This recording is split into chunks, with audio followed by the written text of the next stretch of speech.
Shoot.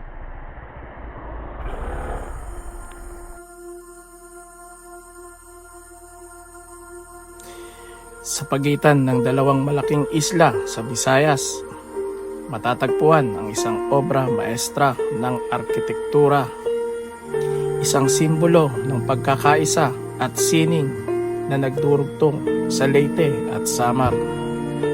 Maligayang pagdating sa San Juanico Bridge.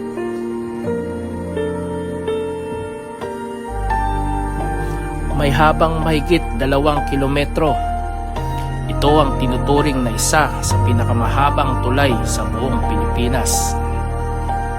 Nagsisilbi itong tulay sa pagitan ng Tacloban City sa probinsya ng Leyte at Santa Rita sa probinsya ng Samar, na mapadali ang paglalakbay na dati ay kailangan pang tumawid gamit ang bangka.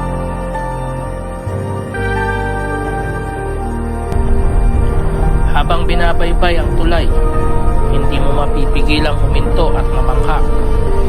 Ang asul na karagatan ng San Juanico Strait at ang mga luntiang isla sa paligid na tila isang buhay na pinta. Dito, mararamdaman mo ang hangin ng dagat at ang payapang daloy ng oras.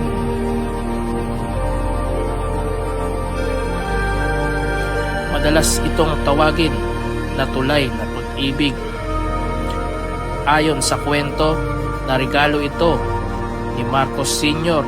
para sa karawan ng kanyang asawa na si Imelda Marcos. Ito ang daluyan ng ekonomiya, transportasyon at pangarap ng mga Waraynon.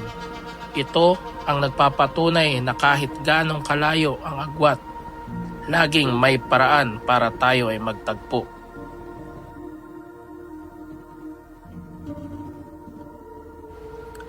Sa bawat pagtawid dito, baon natin ang kwento ng bawat isla. Isang tulay, 2 probinsya, at isang bansang nagkakaisa sa ganda at kultura.